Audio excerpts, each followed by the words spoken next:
Podcast. Vozes que cantam, histórias que ensinam. Do tambor à palavra, da memória à educação. Afroeducação é saber, é resistência. Onde a história ganha voz e a memória ganha ritmo. Afroeducação, cá está a aprender, é resistir.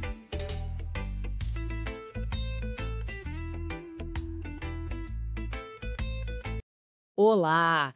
Em nome do afroeduca.com, sejam bem-vindos e bem-vindas. Aqui no Afroeduca, a gente transforma histórias, sabe? Histórias de resistência afro-brasileira em conhecimento vivo. Isso mesmo. E hoje, nossa análise vai fundo na vida e no legado de Carolina Maria de Jesus, uma escritora negra, assim, fundamental na nossa história. Essencial, né? Totalmente. A gente está se baseando na biografia dela, no contexto da época e também numa canção muito bacana, Voz do Quarto de Despejo, que o Afroeduca criou como ferramenta pedagógica. Aliás, é bom lembrar, né? Cada episódio nosso aqui é inspirado numa música lá do nosso canal. Exato. E a missão de hoje é clara: entender a força dessa voz, que é única, e o impacto dela que dura até hoje. Ok, vamos desmembrar isso? Perfeito. E para começar, acho fundamental situar a Carolina naquele Brasil, né? Décadas de 40, 50, 60. Uhum. Um país que estava mudando muito rápido, urbanização acelerada, mas ao mesmo tempo, nossa, com desigualdades sociais gigantescas. Abissais, né? Exato.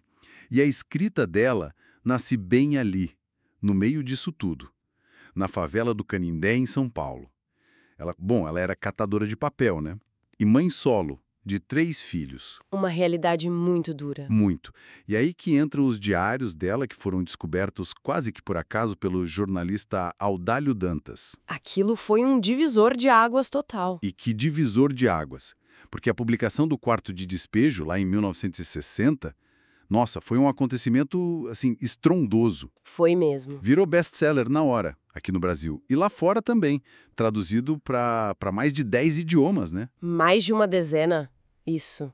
Impressionante. É muito impactante pensar nisso. Quer dizer, ela estudou só até o 2º ano primário.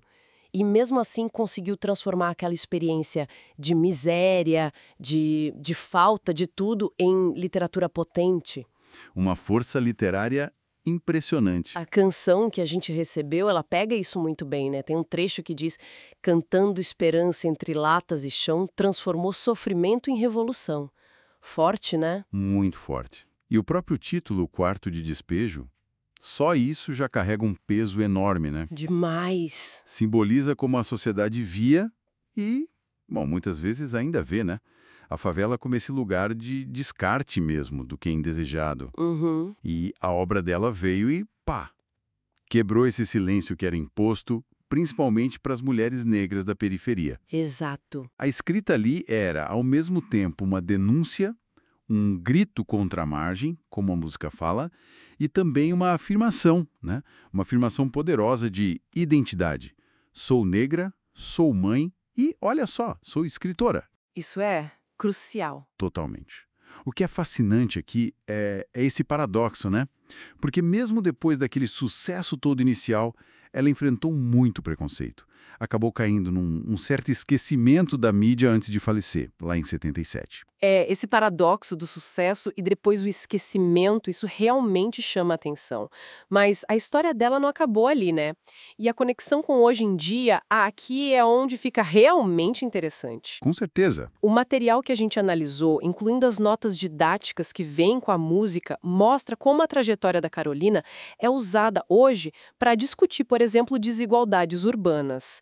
Isso está alinhado com a BNCC, né? Sim, com a Base Nacional Comum Curricular. E também para analisar diários, relatos. Isso, e principalmente para valorizar intelectuais negros, cumprindo a Lei 10.639. Aquela super importante sobre o ensino de história e cultura afro-brasileira. Exatamente. O ponto-chave aqui, eu acho, é como a luta dela individual, lá atrás, hoje serve de ferramenta para debates institucionais, sabe? Sobre currículo, sobre representatividade. Perfeito.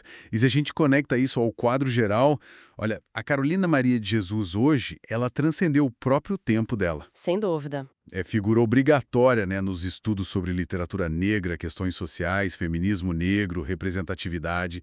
A história dela não é só um retrato do passado. Não mesmo. Luta que continua, né? Por dignidade, por justiça aqui no Brasil. Ela deu nome, deu rosto para realidades que a sociedade preferia fingir que não existiam. Então, o que tudo isso significa, no fim das contas? Boa pergunta. Significa, eu acho, que Carolina é um símbolo muito poderoso. De resistência, da força que a palavra tem. Alguém que, como diz a música com lápis e fé, conseguiu transformar a própria miséria em sua canção. Deu visibilidade a um Brasil que muitas vezes é ignorado. A voz dela, vinda da margem, ecoa forte até hoje. Exato. Isso levanta uma questão importante, né? Para a gente pensar, considerando essa trajetória toda da Carolina, a descoberta, o impacto, depois o esquecimento relativo, e aí o resgate que a gente vê hoje. Uhum. Como será que as vozes que emergem das margens hoje em dia conseguem, ou ainda lutam muito, para romper o silêncio? É uma luta constante, né? Constante. E talvez o mais importante, como é que a gente pode garantir que essas histórias não sejam só ouvidas ali no calor do momento, sabe? Mas que elas realmente permaneçam, que se integrem na nossa memória coletiva, de forma duradoura. Uma reflexão fundamental para a gente fechar. Bom, agradecemos muito a quem nos ouviu hoje, em nome de toda a equipe do afreeduca.com. Valeu, pessoal! E lembrem-se, aprender com música é lembrar com o coração. Para mais conteúdos como este, as músicas, os podcasts, as novas histórias que estão vindo, se inscrevam no nosso canal, o Afreeduca Sound, deixem o like, compartilhem. Isso aí! Até a próxima!